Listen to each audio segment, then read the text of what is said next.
कैसे हैं आप सभी। आज ये हमारे इकोनॉमिक्स का जो सीरीज था पार्ट वन उसका ये पार्ट टू है वीडियो। और इस पार्ट टू के वीडियो में हम जो इकोनॉमिक टेस्ट सीरीज का आगे की क्वेश्चन को डिस्कस करेंगे और देखेंगे क्या क्वेश्चन आने की संभावनाएं हैं। जो ये है दृष्टि आईएएस का टेस्ट सीरीज है जो मैंने खुद ज्वाइन किया हुआ है। और उसी क्वेश्चन को मैं आपके साथ शेयर कर रहा हूँ। तो आइए वीडियो की शुरुआत करते हैं बिना समय को व्यतीत किए।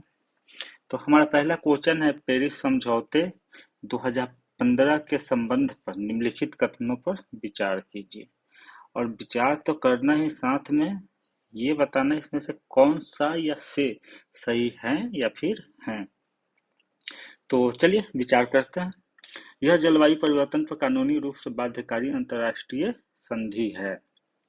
पेरिस समझौता जो है क्या है, एक बाध्यकारी कानूनी रूप से अंतर्राष्ट्रीय संधि है। अगर आप इसको साइन कर लिए हैं तो जो देश नहीं इसके सदस्य बने हैं उनके लिए नहीं, जो बन गए हैं उनके लिए बाध्यकारी कानून। इसके तहत ग्लोबल वार्मिंग को 1 डिग्री सेल्सियस तक सीमित करने का लक्ष्य रखा गया है। तो ये तो सभी को पता है कि इसके तहत 1 डिग्री नहीं बल्कि 2 डिग्री और 1.5 डिग्री सेल्सियस तक का लक्ष्य रखा गया है। इसमें इस समझौते के तहत उन्नत पारदर्शिता ढांचा स्थापित किया गया है। ये सही है, इसके तहत उन्नत पारदर्शिता ढांचा स्थापित किया गया है। तो इस प्रकार से हमारा एक और तीन सही है। तो हमारा ऑप्शन जो होगा एक और तीन बी नंबर में दिख रहा है। तो हमारा बी इस क्वेश्चन का सही आंसर हो जाएगा। तो आइए थोड़ा सा इसकी व्याख्या की तरफ चलते हैं और समझने की कोशिश करते हैं कि इसमें और क्या महत्वपूर्ण बिंदु देख सकते हैं या क्या इम्पोर्टेंट हो सकता है। तो जलवायु परिवर्तन पर कानून जो बाध्यकारी है ये आप सभी को पता है ही। और ये जो है 12 दिसंबर 2015 को पेरिस में आयोजन कॉन्फ्रेंस ऑफ पार्टीज का यानी COP21 सम्मेलन के दौरान 196 देशों द्वारा अपनाया गया था, जो 4 नवंबर 2016 से लागू हुआ। इसका लक्ष्य जो है पूर्व औद्योगिक स्तरों की तुलना में ग्लोबल वार्मिंग को 2 से कम करना और अधिकतम 1.5 डिग्री सेल्सियस तक सीमित करना है। अब देखिए यहाँ पे एक टर्म आया पूर्व औद्योगिक स्तरों की तुलना में। इसका मतलब क्या है? इसका मतलब ये है कि जब से औद्योगिक क्रांति हुई, यानी कि 18वीं सदी से जो औद्योगिक क्रांति शुरू हुई 1860 या 50 के आसपास में, जो भी शुरू हुआ था उस समय जो ग्लोबल मतलब वार्मिंग था, जितना ग्लोबल डिग्री सेल्सियस में था तापमान, उसको उससे सिर्फ 1.5 डिग्री सेल्सियस को ज्यादा मतलब मैक्सिमम बढ़ाने के लिए इसमें काम करना है, ताकि वो समय से पहले उससे ज़्यादा ना बढ़ जाए, जिसके कारण और गर्मी और बहुत सारी परेशानियों का सामना करना पड़ सकता है। पेरिस समझौते के साथ देशों ने एक उन्नत पारदर्शी ढांचा स्थापित भी किया है। ये हमारा ऑप्शन 3 नंबर था भी। यह रिपोर्ट की समीक्षा के लिए अंतर्राष्ट्रीय प्रक्रियाओं का प्रावधान भी करता है। ETF यानी जो है उन्नत पारदर्शिता ढांचा माध्यम से एकत्रित की गई जानकारी ग्लोबल स्टॉकटेक में शामिल होगी, जो दीर्घकालिक जलवायु लक्ष्यों की दिशा में सामूहिक प्रगति का आकलन करेगी। तो ये रहा हमारा पेरिस समझौता। तो आइए आगे के क्वेश्चन देखते हैं। अंतर्राष्ट्रीय मुद्रा कोष यानी IMF की कोटा प्रणाली के संबंध में निम्नलिखित कथनों पर विचार करना है, और विचार तो करके ही रहेंगे। तो चलिए इसमें देखते हैं कि क्या है। तो ये है, पहले पूछ रहा है कि कौन सा या से कथन सही है कि या फिर है। तो हमें इसमें से सही कथन को चुनना है और सही कथन बताना है IMF के कोटा प्रणाली के संबंध में। तो मतदाता शक्ति एक सदस्य देश के कोटे से निर्धारित होती है। मतदान शक्ति जो है एक सदस्य देश के कोटे से निर्धारित की जाती है, यानी कि बराबर का वोटिंग राइट नहीं है, उसकी सदस्यता कितनी लेवल की है, यानी उसकी कोटा क्या है IMF में, उस अनुसार उसकी मतदान शक्ति होती है। IMF द्वारा प्रत्येक 5 वर्ष में एक बार कोटे की समीक्षा की जाती है। देखिए ऑप्शन ए सही है, क्योंकि उसमें जितना ज्यादा योगदान जिसका होता है उसका वेटेज ज्यादा होता है। इसका प्रत्येक 5 वर्ष में एक बार कोटे की समीक्षा की जाती है। तो हमारे दोनों ऑप्शन सही है, इस प्रकार इसमें ऑप्शन सी सही है। ठीक ना। तो थोड़ा सा इस पर देख ले। देखिए इसमें आईएमएफ 110 देश का कोटा, आईएमएफ के प्रति उसकी अधिकतम वित्तीय प्रतिबद्धता उसकी मतदान शक्ति को निर्धारित करता है, और आईएमएफ के वित्त पोषण तक उसकी पहुंच को प्रभावित करते हैं, यानी कि जो ज्यादा से ज्यादा उसमें अपना वित्त पोषण में योगदान देगा उसकी वोट का मूल्य उतना ज्यादा होगा। ठीक, तो ये जो है हमारा इस पे कार्य करता है। जब कोई देश आईएमएफ में शामिल होता है तो उसे उसी श्रेणी में एक प्रारंभिक कोटा सौंपा जाता है, जो मोटे तौर पर तुलनात्मक आर्थिक आकार और विशेषताओं के मौजूदा सदस्यों के कोटा के रूप में होता है। ठीक, और इसकी जो है समीक्षा प्रत्येक 5 वर्ष में की जाती है, ताकि इससे अवगत रहा जा सके कौन किस देश की कितनी साख बनी हुई है, वो कितना योगदान कर रहा है। तो इस प्रकार इस क्वेश्चन का ऑप्शन सी हो जाएगा। तो आगे क्वेश्चन देखते हैं, निम्नलिखित में से कौन से देश इथियोपिया के साथ सीमा साझा करते हैं। देखिए अब ये क्वेश्चन जो है, आप इस क्वेश्चन को मैप में खुद देख ले तो इसके लिए अच्छा रहेगा। मैं इसका आंसर कर देता हूँ ताकि आपको समझ के आना है। सोमालिया, युगांडा, तंजानिया, केन्या, ये चारों में से जो है 1 और 4 जो है ये सीमा साझा करते हैं इथोपिया के साथ। आप लोग इसको वर्ल्ड मैप में एक बार जरूर देख लें। इससे क्या होगा कि इस टाइप से और भी आसपास में जो इम्पोर्टेंट राष्ट्र है, जैसे अभी यूक्रेन वाला युद्ध चल रहा है, तो यूक्रेन से संबंधित जितने भी मुद्दे हैं, नाटो क्या है, यूक्रेन के से सीमा कौन साझा करता है, फिर ब्लैक सी से सीमा कौन साझा करता है, ब्लैक सी का सामरिक महत्व क्या है, फिर जितने भी चीज़ें हैं, फिर रसिया से नेचुरल गैसेस से लेकर के हर चीज़ के लिए जो मेन प्रावधान है, उन सब चीज़ों को कैसे है, इन सब चीज़ों को देख लीजिए। ज़्यादा इम्पोर्टेंट है ये सब, क्योंकि ये साल भर से चर्चा में रहा है, तो इस पर क्वेश्चन पूछेगा ही पूछेगा। तो आइए आगे क्वेश्चन देखते हैं। एशियाई और संरचना निवेशक बैंक AIIB के संबंध में निम्नलिखित कथनों पर विचार करना है, और विचार यहाँ कौन सा सही है इस पे करना है। विचार करना है, लेकिन इस कथन में कौन सा कथन सही दिया गया है एशियाई और संरचना बैंक निवेश बैंक के लिए। तो आइए देखते हैं। यह चीन की एक पहल है जिसे वर्ष 2013 में प्रारंभ किया गया था, तो ऑप्शन 1 सही है। यह संप्रभु और गैर संप्रभु दोनों प्रकार के वित्त प्रदान करता है। नहीं, यह संप्रभु और गैर संप्रभु टाइप का वित्त प्रदान नहीं करता है। ये संप्रभु और गैर संप्रभु दोनों प्रकार का जो ये वित्त नहीं प्रदान करता, बल्कि ऊर्जा और बिजली परिवहन और दूरसंचार, ग्रामीण बुनियादी ढांचे तथा कृषि विकास, जल आपूर्ति और स्वच्छता, पर्यावरण संरक्षण, शहरी विकास और रसद में ठोस एवं टिकाऊ परियोजनाओं के लिए जो है संप्रभु और गैर संप्रभु वित्त पोषण प्रदान करता है। तो इस प्रकार सॉरी, इसका ऑप्शन बी भी सही है। ठीक, ये इसका ऑप्शन बी भी सही होगा, क्योंकि ये गैर और संप्रभु और गैर संप्रभु दोनों प्रकार का पोषण करता है। भारत AIIB का सबसे बड़ा ऋणी है, तो ये भी सही है। भारत जो है AIIB का सबसे बड़ा ऋणी है, तो इस प्रकार हमारा ऑप्शन डी सही हो जाएगा, जो कि तीनों इसमें सही है। आइए थोड़ा सा इसकी व्याख्याओं पर प्रकाश डालते हैं और देखते हैं कि क्या है। देखिए एशियाई और संरचना निवेश बैंक जो है एक बहुपक्षीय विकास बैंक है, जिसका उद्देश्य एशिया में, मतलब इस बैंक का एक ही उद्देश्य है कि एशिया में सामाजिक आर्थिक परिणामों को बेहतर बनाना है, यानी कि पूरे वर्ल्ड के लिए नहीं है बल्कि एशियाई कंट्रियों के लिए है। ठीक, वर्तमान में इसमें 106 सदस्य हैं और साथ ही दुनिया भर से 14 संभावित सदस्य हैं। ठीक, इसकी विकास की जो पहल है आधिकारिक तौर पर चीन द्वारा वर्ष 2013 में शुरू किया गया था, जैसा कि हम लोग ऑप्शन 1 में देखे ही थे।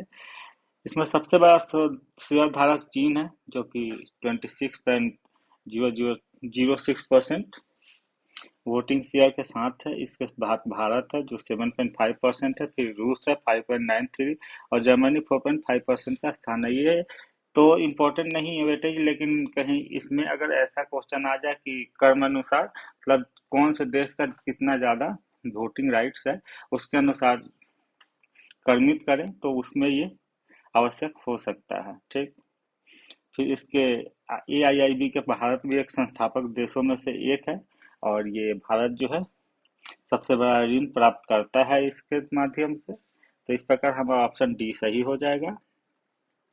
आगे देखते हैं, निम्नलिखित कथनों पर विचार कीजिए और विचार करने के साथ ही इसमें सही कौन सा है उस पर विचार करना है। तो ये है जो अधिकार एक एकाधिकार बाजार में केवल एक फर्म होती है जो वस्तुओं या सेवाओं की कीमत और आपूर्ति के स्तर को निर्धारित करती है।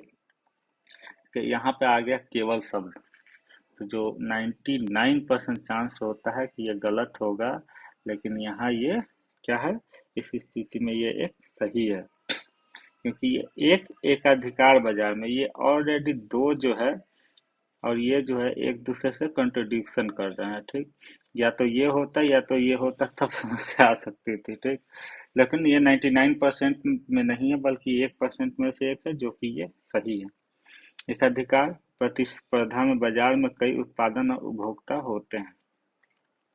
ठीक है, अधिकार प्रतिस्पर्धा में बाजार में कई उत्पादक और उपभोक्ता होते हैं, ये भी सही है। तो इस प्रकार हमारा ऑप्शन जो है डी सही हो जाएगा।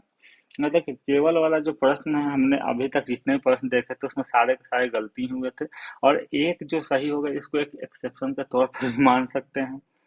तो इससे ज्यादा वो नहीं होना है कि नहीं इसमें एक सही हो गया तो आपसे केवल वाले को नहीं, केवल सही ही सोच के चलेंगे, तो ये भी गलत है। उसको थोड़ा सा होता है, कोई एक क्वेश्चन सही हो गया इसका मतलब ये नहीं है कि 10 में से अगर एक सही है, 9 इस ऑप्शन का गलत है, तो 9 ज्यादा इम्पोर्टेंट है एक के तुलना में। लेकिन फिर भी आप थोड़ा सा ऑप्शन को जब पढ़ें तो उस समय ये ध्यान में साफ ही ना बैठा ले, केवल दिख गया बस आंख बंद करके मार देना, बल्कि इसको एक बार पढ़ लेना है बढ़िया से। आइए आगे क्वेश्चन देखते हैं, निम्नलिखित में से कौन सा हाल ही में शुरू किए गए अंतरराष्ट्रीय पाठ्य चर्चा की रूपरेखा का घटक नहीं है।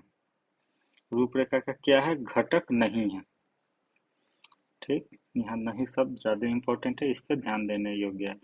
विद्यालय शिक्षा के लिए राष्ट्रीय पाठ्य चर्चा की रूपरेखा, उच्च शिक्षा के लिए राष्ट्रीय पाठ्य चर्चा का रूपरेखा, शिक्षक शिक्षण के लिए राष्ट्रीय पाठ्य चर्चा की रूपरेखा, प्रौढ़ शिक्षा के लिए राष्ट्रीय पाठ्य चर्चा की रूपरेखा।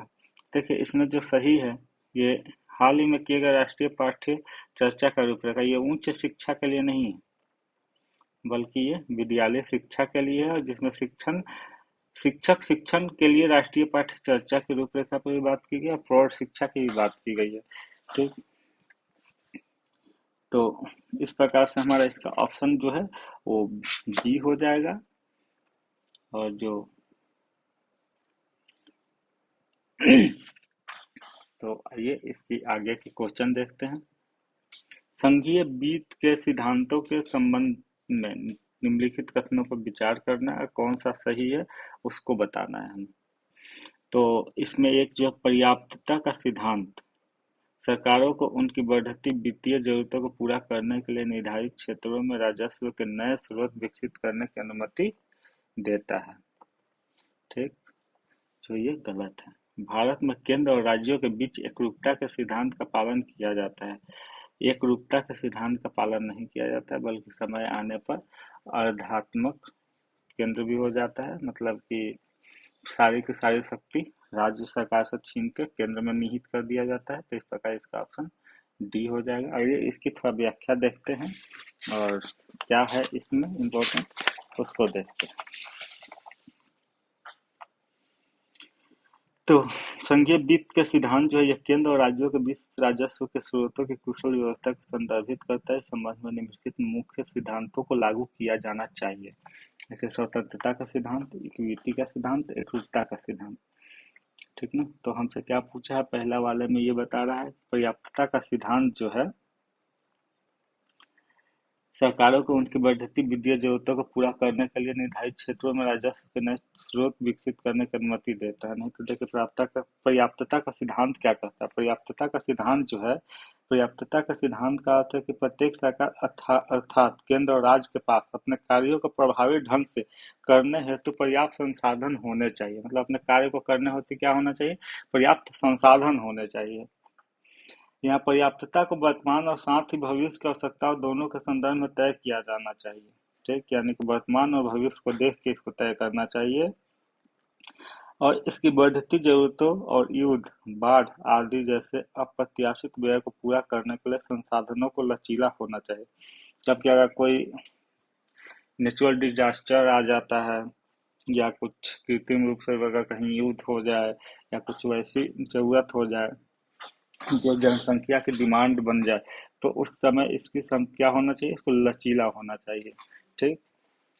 और आगे का हमारा जो है, यह पूछ रहा है युवा कार्यक्रम और भारत में केंद्र और राज्यों के बीच एकरूपता का सिद्धांत। अब आइए एकरूपता का सिद्धांत क्या कहता है इसको देख लें। ठीक ना। यह एक संघीय प्रणाली में प्रत्येक राज्य को संघीय वित्त के लिए समान कर भुगतान का योगदान देना चाहिए, लेकिन भारत में व्यवहार में इस सिद्धांत का पालन नहीं किया जा सकता है क्योंकि प्रत्येक इकाई की कर योग क्षमता समान नहीं है। यानी सारे राज्य क्या हैं, एक दूसरे समान नहीं है। कोई राज्य कर संग्रहण करने में मतलब पीछे है तो कोई सबसे आगे है, तो मतलब कोई भी एक समान रूप से आगे नहीं है, इसलिए एकरूपता का सिद्धांत नहीं अपनाया जा सकता है। इस प्रकार इसका ऑप्शन डी सही हो जाएगा। आइए आगे एक प्रश्न देखते हैं। 23 नंबर, भारत में ऑनलाइन बेटिंग उद्योग के नियमन के संबंध में निम्नलिखित कथनों पर विचार करना है। अब जो ऑनलाइन बेटिंग होता है, बेटिंग उद्योग इंडस्ट्री जो है उस पर विचार करना, कौन सा सही हो वो बताना है। तो ऑनलाइन बेटिंग और गैम्बलिंग के खेल का विनियमन संविधान की 7वीं अनुसूची में संघ सूची के अंतर्गत किया गया है। ठीक। यहाँ क्या बता रहे हैं कि ये संघ सूची में समाहित है, जो कि ये गलत है। ये दरअसल 7वीं में ये राज्य सूची में है। अगर यहाँ संघ की जगह राज्य होता तो ये ऑप्शन सही हो जाता, इसलिए हमारी ऑप्शन गलत है। युवा कार्यक्रम और खेल मंत्रालय ऑनलाइन बेटिंग से संबंधित सभी प्रकार के गेम्स और खेलों को विनियमित करने वाला नोडल एजेंसी है। ठीक। जो कि ये भी गलत है। इसमें युवा कार्यक्रम और खेल मंत्रालय नहीं बल्कि इलेक्ट्रॉनिक्स और सूचना प्रौद्योगिकी मंत्रालय ये स्पोर्ट्स श्रेणी को छोड़ के ऑनलाइन जो गेमिंग करते हैं उनको विनियमित करने के लिए नोडल एजेंसी है। तो ये भी क्या है, गलत है। इस प्रकार हमारा ऑप्शन क्या हो जाएगा, डी हो जाएगा। ठीक। तो आइए आगे प्रश्न देखते हैं। और आगे का हमारा प्रश्न है जो वो है 24 नंबर, निम्नलिखित में से किस उपाय के परिणाम स्वरूप अर्थव्यवस्था में मुद्रा आपूर्ति में वृद्धि होगी। तब क्या करेंगे कि अर्थव्यवस्था में मुद्रा आपूर्ति में क्या होगा, वृद्धि होगी, यानी वो बढ़ेगा। अधिक मुद्रा छापना। ठीक। अधिक मुद्रा छापना जो कि सही है। मुद्रा बढ़ाने के लिए क्या कर सकते हैं, हम मुद्रा अधिक से अधिक छाप सकते हैं। केंद्रीय बैंक द्वारा जनता को सरकारी गतिविधियों की बिक्री नहीं, इसमें इसलिए ये नहीं होगा क्योंकि आप प्रतिभूति जब बेचते हैं यानी बॉन्ड जब बेचते हैं तो वो पैसा बढ़ कहाँ रहा है, एक जगह से दूसरी जगह ये सिर्फ हस्तांतरित हो रहा है। तो ये नहीं होगा। ऋण हेतु आरक्षित अनुपात कम करना, हाँ, अगर बैंकों का जो ऋण देने के लिए जो आरक्षित अनुपात है यानी CRR, कैश रिजर्व रेशियो जो है उसको कम कर दिया जाए तो फिर वो मुद्रा क्या होगा, मार्केट में आएगा, और मार्केट में आएगा तो वो बढ़ेगा। हमारा 3 नंबर सही हो जाएगा, एक सही है। जनता द्वारा वाणिज्यिक बैंकों में मुद्रा जमा करना, ये भी सही नहीं है क्योंकि जो पैसा है वो बैंक में जमा करेगा, जनता अपने पास रखे, बात तो बराबर ही है। बैंक के पास अगर जमा करेगा तो बैंक उसी पैसा किसी और व्यक्ति को ऋण के रूप में देगा, तो इससे ये बढ़ नहीं रहा है। तो इस प्रकार हमारा ऑप्शन 1 और 3 सही है। अब इसमें देखते हैं 1 और 3 है किसमें, तो 1 और 3 जो हमारा सी नंबर में है, तो इस हिसाब से हमारा सी सही हो जाएगा। ठीक।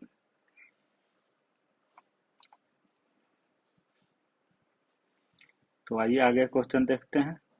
देखिए करंट अफेयर का 10 एक क्वेश्चन है जो कि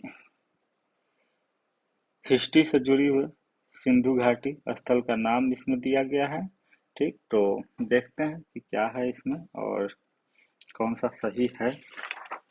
देखिए चनहुद्रो उत्खनन करता जो है, और इसमें सही सुमेलित कौन सा है उसके बारे में हमें चर्चा करना है। ठीक। चनहुद्रो जो है NG मजूमदार है जो कि सही है, मजूमदार है, ये सही है। लोथल SR राव हैं जो कि ये भी सही है। फिर बनवाली RS बिष्ट हैं, बनवाली RS बिष्ट हैं, ये भी सही है। फिर कालीबंगन, कालीबंगन में आप देख सकते हैं कि आमलंद घोष हैं, जो कि ये भी सही है। ठीक, तो इस प्रकार हमारा ऑप्शन इसमें केवल 1 2 3 4 नहीं, इसमें पूरा का पूरा सही हो जाएगा, यानी हमारा ऑप्शन डी सही हो जाएगा। इस प्रकार ऑप्शन डी है। और इसकी और भी जो है इसमें आप इस प्रकार की एक नज़र दे लें, क्योंकि बहुत ज़्यादा इसको याद करने की आवश्यकता है नहीं, क्योंकि आप क्या क्या याद करेंगे इन सब ऐसे क्वेश्चन को। एक दो बार मतलब कि ऐसे देख लीजिए कि अगर आंख के सामने आ जाए तो छूटे ना।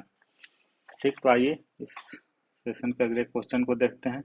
भुगतान संतुलन में यानी में असंतुलन के संदर्भ में निम्नलिखित कथनों पर विचार करना है, कौन सा सही है इसकी हमें व्याख्या करनी, मतलब कि इसको बताना है हमें।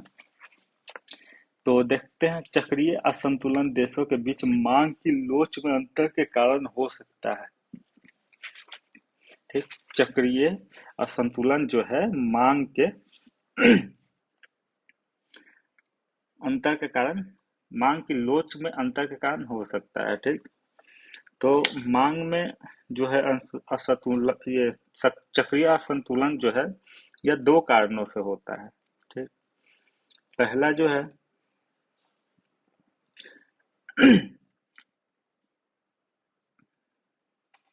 जो देश में जो है व्यापार चक्र के विभिन्न चरणों से गुजर रहे होते हैं। ठीक, और इसमें मांग में लचीलापन देश के बीच भिन्न हो सकती है, अंतर का कारण हो सकता है। तो देखिए यहाँ अंतर का कारण हो सकता बोल रहा है, इसलिए हमारा ऑप्शन सही है, यानी कि जब अलग अलग होगा तो इसमें लोच आ सकता है, यानी कहीं मांग ज्यादा है कहीं कम है तो फिर दिक्कत तो आती ही है। भारत ने वर्ष 1991 में दीर्घकालिक असंतुलन देखा है, वर्ष 1991 में। ठीक, दीर्घकालिक क्या देखा है, समस्या देखी, यानी कि असंतुलन देखा है। तो ये हमारा ऑप्शन ये भी सही है, ये भी सही है, इस प्रकार हमारा ऑप्शन सी सही हो जाएगा। ठीक, आइए थोड़ा सा इसकी व्याख्या देख लेते हैं। देखिए, विकास के प्रारंभिक चरणों में घरेलू निवेश घरेलू बचत से अधिक है और आयात निर्यात से अधिक है, जैसा कि वर्ष 1991 में भारत में हो रहा था। ठीक, तो इस प्रकार ये हमारा ऑप्शन सही है। आगे क्वेश्चन है, भारतीय रिजर्व बैंक की सकारात्मक वेतन प्रणाली पॉजिटिव पे मैकेनिज्म से संबंधित निम्नलिखित में से किससे संबंधित है? रेपो, रिजर्व रेपो, सरकारी प्रतिभूतियों की नीलामी नहीं, बैंकों की से उच्च मूल्य नगद धन आहरण नहीं, उच्च मूल्य के चेक को मंजूरी, ये है। तो ये हमारा ऑप्शन डी इसका सही हो जाएगा। देखिए, भारतीय रिजर्व बैंक जो है द्वारा चेक से छेड़छाड़ या परिवर्तन के रूप में चेक भुगतान के माध्यम से होने वाली धोखाधड़ी को रोकने के लिए एक सकारात्मक भुगतान प्रणाली एक उपाय है। इस प्रणाली के तहत उच्च मूल्य का चेक जारी करने वाला व्यक्ति उस चेक के कुछ आवश्यक विवरण जैसे दिनांक, लाभार्थी का नाम, प्राप्तकर्ता राशि आदि अदाकर्ता बैंक को जमा करता है। चेक जारी करते समय विवरण को फिर से जांचा जाता है, किसी विसंगति को चिन्हित किया जाता है। जैसे कि अगर चेक बहुत हाई रकम का है, जैसे मान लीजिए कि 5 करोड़ का चेक है या 50 करोड़ का चेक है, तो उस पे जो चेक जिसको जारी करता है और जो उसको प्राप्त करता है, तो जारी करता जिसके नाम से जारी कर दिया उसको दे दिया। फिर ये दूसरा क्या किया कि इसके डिटेल को वो आदमी बैंक में जमा कर दिया कि मेरा ये चेक आएगा, इस व्यक्ति के नाम से मैंने जारी किया, अगर ये नाम सही हो तो उसको आप पास करें, अन्यथा उसको उस चेक को रद्द कर दें। ताकि इससे क्या है, फ्रॉडिंग कम हो। अगर कोई भी चोरी कर ले या वो उससे वो चेक भुला जाता है यानी गुम हो जाता है, तो उस स्थिति में उसकी दुरुपयोग ना हो। तो इस प्रकार हमारा ऑप्शन डी सही हो जाएगा। और 28, आइए आगे क्वेश्चन देखते हैं, जो कि हाल ही में समाचारों में देखा गया करिश गैस क्षेत्र निम्नलिखित में से किस समुद्र में स्थित है?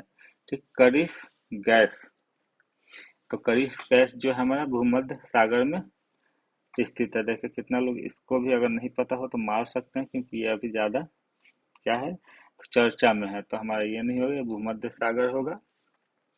इसको अपना एक बार मैप में देख लेंगे तो ज्यादा बढ़िया रहेगा, जिससे आपको और भी आसपास की चीजें जो है समझ में आ जाएंगी और एक मैप जो है माइंड में बन जाएगा। अगर इस टाइप से और भी कोई क्वेश्चन आता है तो आप उस समय उसको छोड़ेंगे नहीं। इजराइल और लेबनान ने एक अमेरिकी मध्यस्थता वाले समुद्री सीमा समझौता पर हस्ताक्षर किया, जो तकनीकी रूप से युद्धरत पड़ोसियों द्वारा आकर्षक अपतटीय गैस निष्कासन का मार्ग प्रशस्त करता है। भूमध्य सागर क्षेत्र में अपतटीय गैसों क्षेत्रों पर इजराइल और लेबनान के प्रतिस्पर्धी दावों के बीच दशक पुराना तनाव रहा है, जिसमें कारिश गैस क्षेत्र और संभावित गैस क्षेत्र के कारण का हिस्सा शामिल है।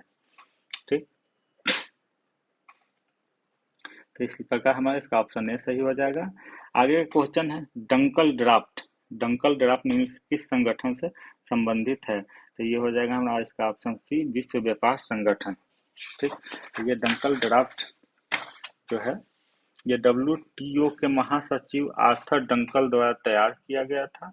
डंकल ड्राफ्ट विश्व व्यापार संगठन का आधार बना, ठीक, जिसके कारण इसका विश्व व्यापार संगठन संबंधित है। ये इस मसौदे ने न केवल वस्तुओं और व्यापार बल्कि सेवाओं, बौद्धिक संपदा अधिकारों और व्यापार संबंधी निवेश उपायों को भी शामिल करने के लिए भुगतान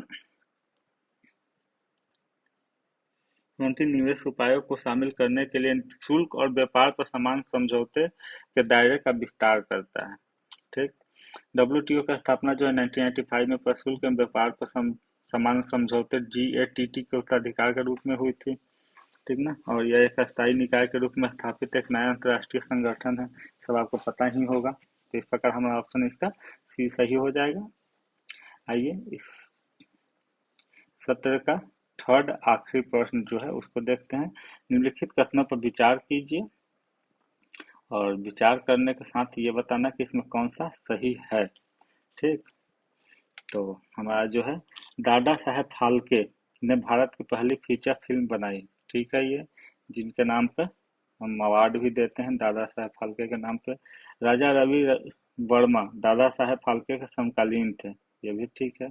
दादा फाल्के पुरस्कार के पहले प्राप्तकर्ता दिलीप कुमार थे, नहीं ये गलत है। तो इस प्रकार इसका हमारा ऑप्शन जो है बी सही हो जाएगा। तो सिनेमा से संबंधित एक क्वेश्चन था जो करंट अफेयर के का था। आइए आगे क्वेश्चन देखते हैं। निम्नलिखित कथनों पर विचार कीजिए और विचार करते समय जो इसमें सही है, कौन सा सही है उसको बताना है। ठीक, तो कारक लागत में वे कर शामिल नहीं होते हैं जो सरकार को भुगतान किए जाते हैं। ठीक है, कारक लागत में वो कर कहाँ शामिल होते हैं जो सरकार को भुगतान करते हैं हम। ठीक, मूल कीमत उत्पादन की लागत और प्रत्यक्ष उत्पादन करों का योग नहीं। मूल कीमत उत्पादन की लागत और प्रत्यक्ष उत्पादन करों का योग नहीं है, बल्कि जो मूल कीमत उत्पादन जो है वह मूल होता है जो उत्पादकों द्वारा उत्पाद के रूप में उत्पादित वस्तु या सेवा की एक इकाई के लिए खरीदा या विक्रेता से प्राप्त होता है। ठीक, फिर इसलिए ये हमारा गलत है। ठीक, बाजार मूल्य किसी उत्पाद का वास्तविक खुदरा मूल्य होता है। एकदम सही बात है, ये वास्तविक खुदरा मूल्य ही तो होता है जो बाजार से हम वस्तु खरीदते हैं। तो इस प्रकार इसका 1 और 3 सही है, जो कि ऑप्शन 3 में सी में हमको देखने को मिल जाएगा। तो इसका ऑप्शन सी सही है। आइए आज का जो है आखिरी प्रश्न है जो कि देख ले। इस सत्र का जो हमारा आखिरी प्रश्न है, हाल में समाचारों में देखा गया पद फील्ड्स ऑफ क्रिएशन निम्नलिखित में से किससे पिलर्स ऑफ क्रिएशन निम्नलिखित में किससे संबंधित है? ठीक, तो अफ्रीका में पाया गया प्राचीन जीवाश्म नहीं, मेमेलियन DNA से नहीं, तारे के बीच की धूल और गैस से। तो ये हमारा ऑप्शन का सी सही हो जाएगा। ठीक, आइए थोड़ा सा इसकी व्याख्या देख ले। पिलर्स ऑफ क्रिएशन, ये तारों के बीच की धूल और गैस से बने 3 उभरते स्तंभ का एक दृश्य है। ठीक, इसे नासा के शक्तिशाली जेम्स वेब टेलीस्कोप द्वारा प्राप्त किया गया है। ठीक, जेम्स वेब टेलीस्कोप जो नासा द्वारा स्थापित किया गया है। ये आई iconic films pillars of creation Eagle Nebula, यह सितारों का एक तारामंडल है के केंद्र में स्थित है, जिसे मेसियर 16 के नाम से भी जाना जाता है। यह छवि गैस और धूल के घने बादलों के विशाल ऊंचे पिलर्स को दिखाती है, जहां नवीन तारे पृथ्वी से लगभग 6500 प्रकाश वर्ष दूर बने रहे हैं। कई पिलर्स के सितारे पर चमकीले लाल लावा जैसे धब्बे हैं। ये सितारे से निकलने वाले इजेक्शन हैं जो अभी भी बन रहे हैं। यह केवल कुछ 100,000 पुराने हैं। इस पिलर्स को हर्बल स्पेस टेलीस्कोप द्वारा महत्व मिला, जिसने इसकी पहली बार 1995 और फिर 2014 में प्राप्त किया था। ठीक, तो ये हमारा जो है आज का ये लास्ट प्रश्न था, जिसका ऑप्शन सी सही होगा। तो चलिए मिलते हैं आगे के वीडियो में, और आगे के जो भी टेस्ट सीरीज का हमारा होगा उसका एनालाइज लाएंगे।